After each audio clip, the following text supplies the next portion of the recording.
Halo teman-teman penggiat komunikasi yang ada di rumah. Istimewa sekali, pada hari ini kami Komsos Paroki Santa Maria Immaculata Mataram berkunjung ke kediaman Romo Hebry Visidius Walian SX. Siapa sih beliau? Dan sedang ngapain sih beliau ini di Mataram? Mari ikuti bincang-bincang kita dengan judul Romo Hebry Pulang Kampung. Halo Romo, apa kabarnya? Halo, kabar baik. Selamat datang ya di rumah kami ini. Terima kasih atas kesempatannya buat kita untuk berbincang-bincang sama Romo hari ini. Nah Romo, sejak kapan udah di Mataram? Saya sudah 2 minggu di Mataram, sejak tanggal 29 Juni yang lalu. Saya datang ke sini bersama dengan satu anak dari keluarga di paroki di Aiknabara, namanya Mario Putra Halasan Sibarani. Umurnya 10 tahun, mau 11, dan sudah komuni pertama. Jadi hadiahnya dia untuk komuni pertama, ya jalan-jalan ke Mataram lah. Sekalian mudah-mudahan kalau Tuhan menghendaki, menjadikan dia alatnya untuk bekerja lebih khusus di ladangnya. Dalam rangka apa ini Romo mudik? Jelas seperti judulnya tadi adalah pulang kampung. Jadi untuk melihat Bapak yang sudah umurnya 83 tahun, lalu sudah tidak pulang sejak 2 tahun yang lalu terakhir kembali. Itulah, jadi ada kerinduan juga untuk menimba kekuatan kembali. Setiap kita kan perlu memperoleh spirit lagi, roh, kekuatan. Ya tentunya kemana kita menimba kekuatan itu adalah kembali ke tempat asal kita, supaya nanti bekerja lebih semangat lagi begitu. Nah Romo, bisa diceritakan sedikit tentang masa kecil Romo di Paroki Mataram ini? Masa kecil bisa diceritakan. Saya kan lahir di Ampenan, di Rumah Sakit Karangujung, itu Rumah Sakit Katolik, tanggal 25 September tahun 79. Kemudian memang kami tinggal di Cakranegara dulu, di dekat sekolah Katolik itu di Cakranegara. Kemudian tahun 87 sudah menempati rumah di Mataram ini. Saya sekolah dari TK, SD, SMP itu di Cakra. TK apa ya namanya, Don Bosco ya. TK Don Bosco, lalu SDK Santo Antonius, kemudian SMPK Kesuma dulu. Sekarang menjadi masih sama juga ya. Cuma yayasannya berubah ya, menjadi Yayasan Insan Mandiri ya. Nah, Romo Hebry ini kan adalah putra paroki yang pertama kali ditabiskan sebagai Romo di Paroki Mataram. Apa sih motivasi Romo sampai Romo tertarik untuk menjadi seorang pastor? Sebenarnya kalau melihat riwayat panggilan dari Romo ini, kalau dulu waktu masih kecil itu TK sampai SD sering main jadi romo-romoan gitu loh, dengan kakak atau abang saya itu, karena melihat kalau di gereja kami kan ikut rajin sekolah minggu nih, sekarang namanya sekami ya.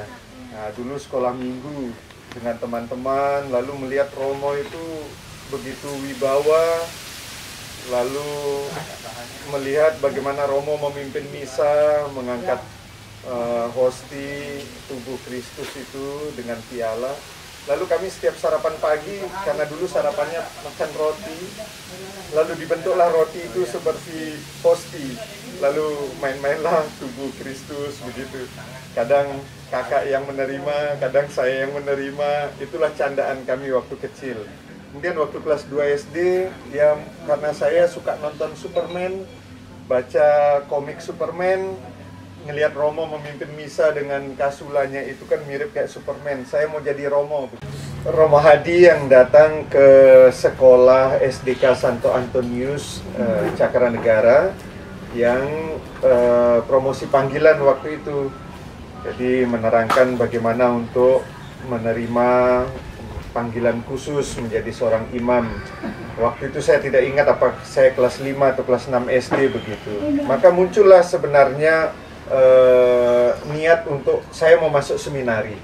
Kemudian adalah teman-teman di sekolah minggu itu yang kakak-kakak sebenarnya, ada dulu Joni Konya, Mas Bowo, kemudian siapa lagi ya waktu itu, ada 3 orang atau 4 orang begitu. Lalu tumbuhlah niat untuk masuk seminari. Maka waktu saya menerima NEM, karena NEM-nya cukup bagus, akan menerima hadiah juga penghargaan begitu, Papa sama Mama saya menanyakan mau kemana melanjutkan sekolah. Saya bilang saya mau masuk seminari. Tapi kata Papa saya, oh, janganlah dulu, kamu masih kecil, nanti pulang pergi Bali Lombok itu melelahkan dan merepotkan. Maka panggilan itu seperti tertunda begitu. Tapi kembali lagi ketika tamat SMP, saya mau masuk SMA Ampenan, rencananya SMA negeri begitu.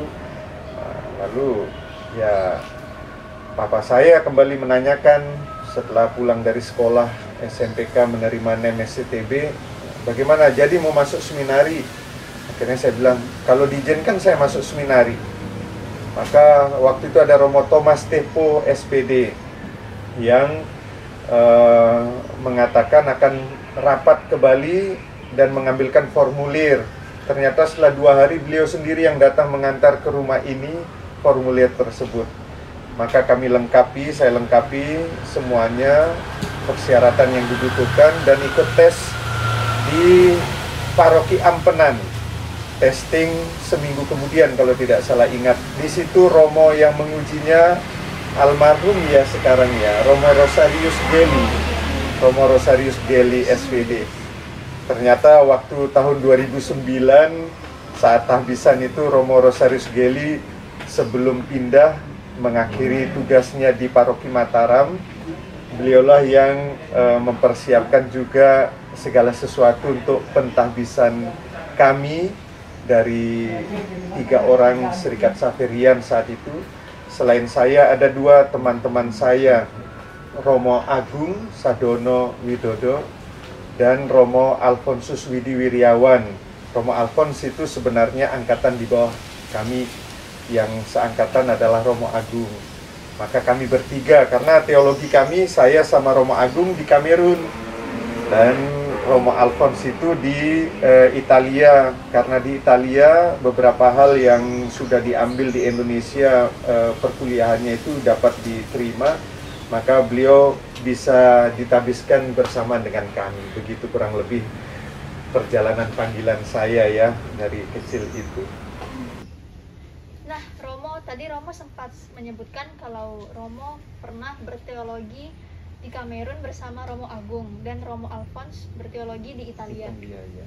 Itu bagaimana sih Romo riwayat pendidikan Romo sampai Romo dapat ditabiskan menjadi imam? Enak dong bisa keluar negeri. Ya, kalau memang kita memikirkan bisa keluar negeri itu selalu berpikirannya enak. Tapi kalau menjalankannya perlu perjuangan sih sebenarnya. Untuk bisa keluar negeri tentu harus tahu bahasa yang dipergunakan di tempat di mana kita akan tuju. Paling kurang berbahasa Inggris. Kalau melihat pendidikan kami di Serikat Xaverian, namanya Serikat Misionaris Xaverian ini kan sebagai misionaris untuk misi ad gentes, misi terhadap orang-orang yang belum mengenal Kristus. Kemudian ada misi ad extra, yaitu keluar dari tempat asal kebudayaannya untuk menuju tempat-tempat yang berbeda lainnya di mana Kristus belum dikenal oleh banyak orang. Maka pendidikan saya dulu, saya menjalani seminari menengah itu 3 tahun di Tuke, Bali.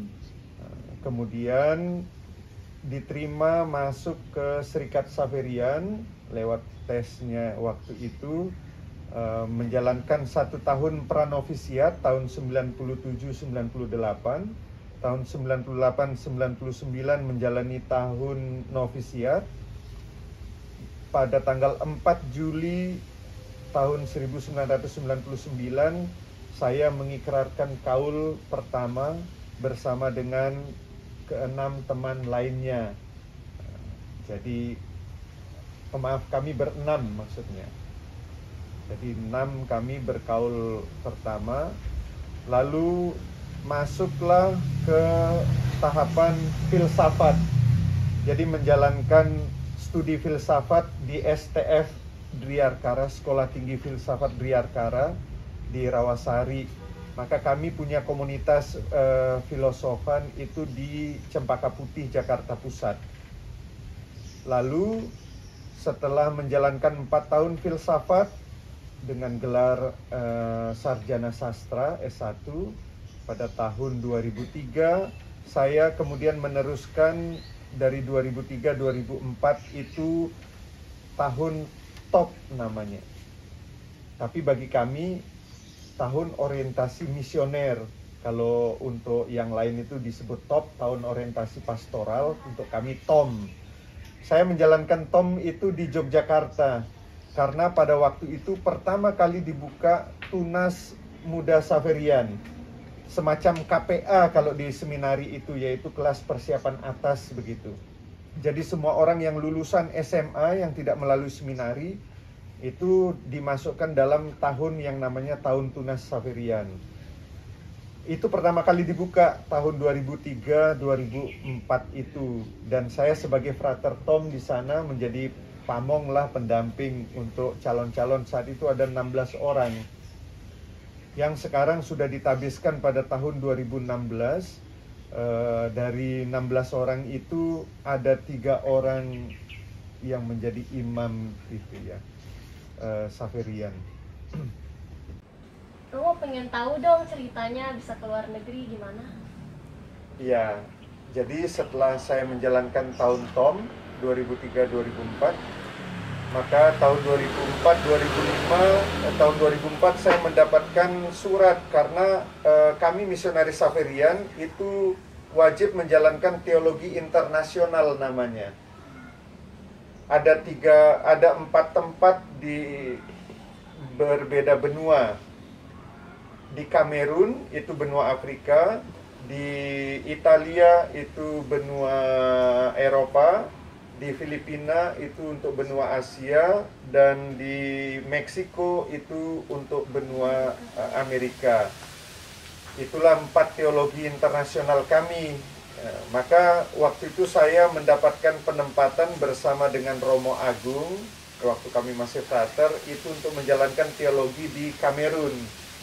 Maka kamilah yang artinya memulai lagi untuk dari Indonesia yang belajar teologi untuk ke Kamerun waktu itu. Kalau Italia, Meksiko, Filipina sudah ada yang dikirim sebelum-sebelumnya, tetapi yang untuk ke teologi Afrika dulu pernah ada di tahun 2001, tapi hanya bertahan sebulan dan langsung tidak meneruskan panggilannya. Maka baru kamilah berdua yang diminta untuk memulai kembali mencoba untuk berteologi di Kamerun. Nah, sebelum sampai di Kamerun perlu belajar bahasa Prancis dulu. Karena di Kamerun menggunakan bahasa Prancis. Maka kami berdua berangkat ke Paris, ke Prancis, tepatnya di Nogent-sur-Marne, itu rumah kami di sana untuk studi bahasa begitu selama 1 tahun. Barulah tahun 2005 berangkat ke Kamerun dan menjalankan teologi selama 4 tahun di situ.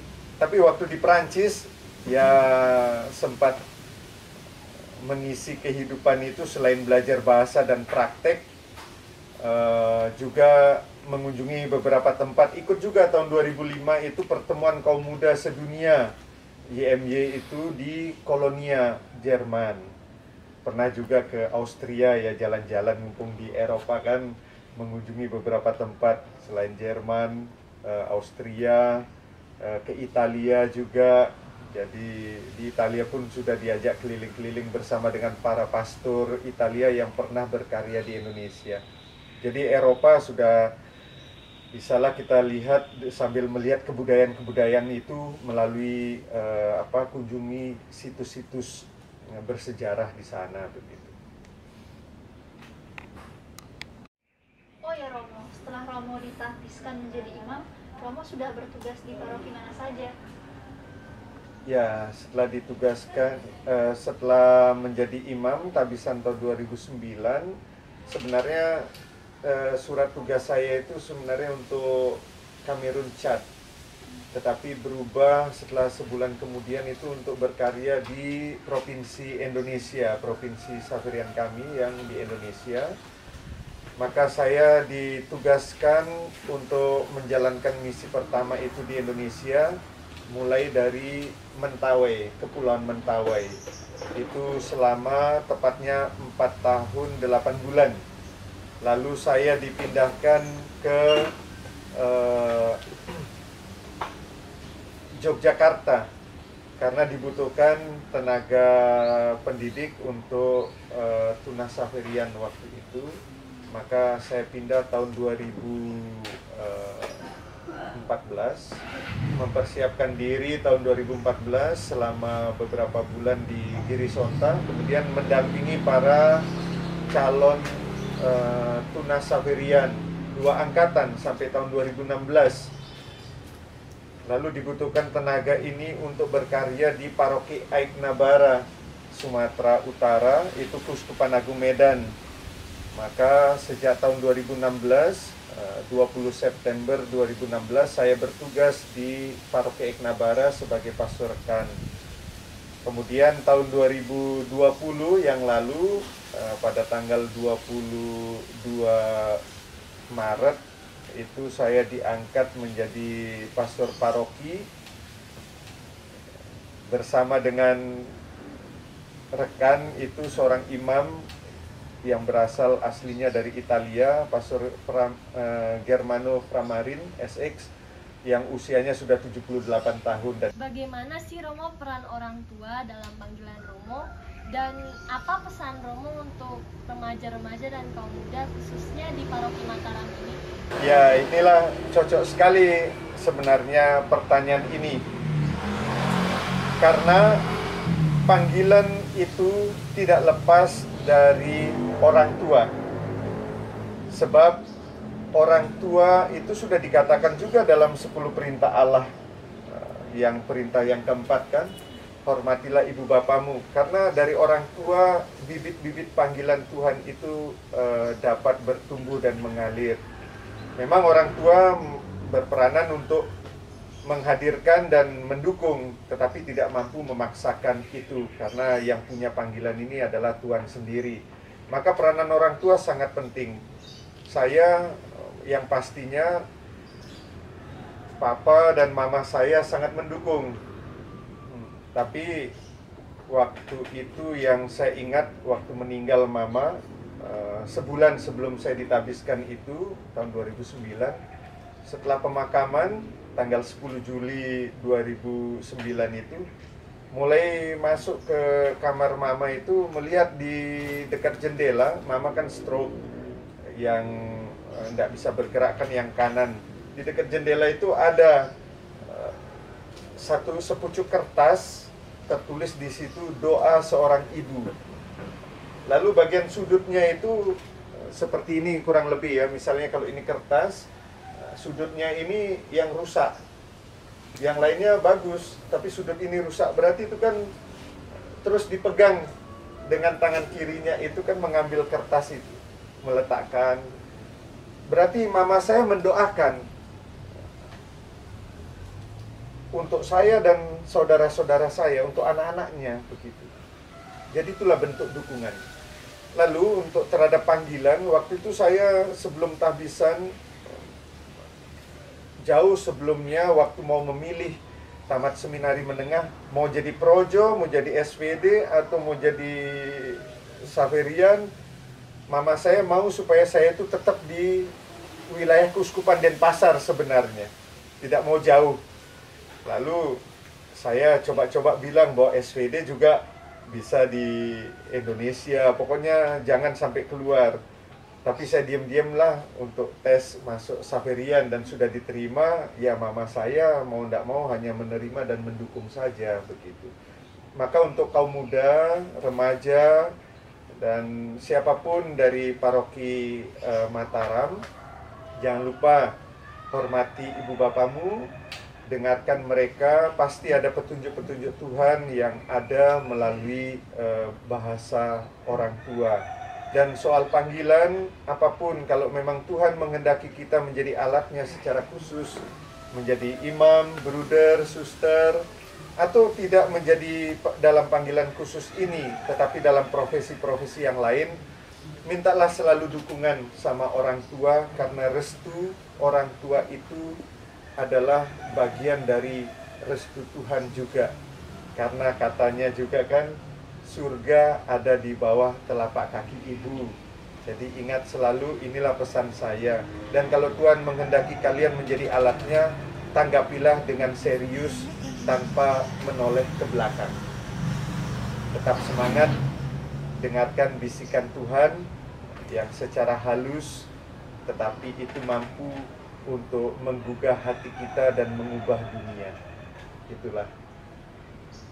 Nah Romo, ini hal menarik.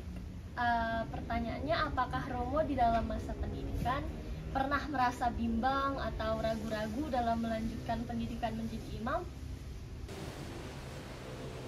Ini benar pertanyaan menarik. Menariknya itu soal kebimbangan dan keraguan. Sejak saya masuk seminari, sebenarnya saya sudah menjalankan panggilan itu dengan ya mantap. Soal untuk bimbang itu tidak ada. Namun yang ada adalah bagaimana saya mampu menjalankan tahun-tahun itu, karena pendidikan ini kan studi ya, namanya studi itu pelajaran-pelajaran harus dikuasai begitu. Bagaimana bisa menjadi yang baik, kalau sulit yang terbaik menjadi yang baik begitu. Dengan hasil yang cukup mampu dalam mengembangkan panggilan itu. Tapi soal kebimbangan bukan soal tergoda untuk hidup berkeluarga. Kebimbangan itu adalah lebih condong pada bagian intelektual dan semangat dari diri sendiri. Kalau tadi mau diteruskan pertanyaannya, pernah nggak tergoda dengan cewek gitu? Kan wajar ya pertanyaan itu. Tergoda sih sebenarnya cewek-cewek yang tergoda sama saya. Jadi ya saya hanya melihat kalau menjadi imam saya bahagia, hidup berkeluarga juga saya bahagia. Dua-duanya membuat saya bahagia. Tapi saya memilih kebahagiaan itu sebagai pilihan saya adalah menjadi imam. Begitu. Karena kalau saya menggunakan tangan saya juga saya sanggup untuk membuat karya-karya yang lain. Tapi saya memilih menjadi imam. Baik Romo, terima kasih atas waktunya. Romo Sama. sudah mau berbagi pengalaman dan berbagi pesan kepada kita semua, baik yang di sini maupun yang di rumah. Semoga Romo selalu sehat dan sukses dalam perjalanan pelayanan Romo. Amin, terima kasih ya. Baik teman-teman penggiat komunikasi sosial, demikianlah bincang-bincang kita pada hari ini bersama Romo Hebri. Semoga perjumpaan ini dapat bermanfaat bagi kita semua. Stay safe, stay pray, and God bless you.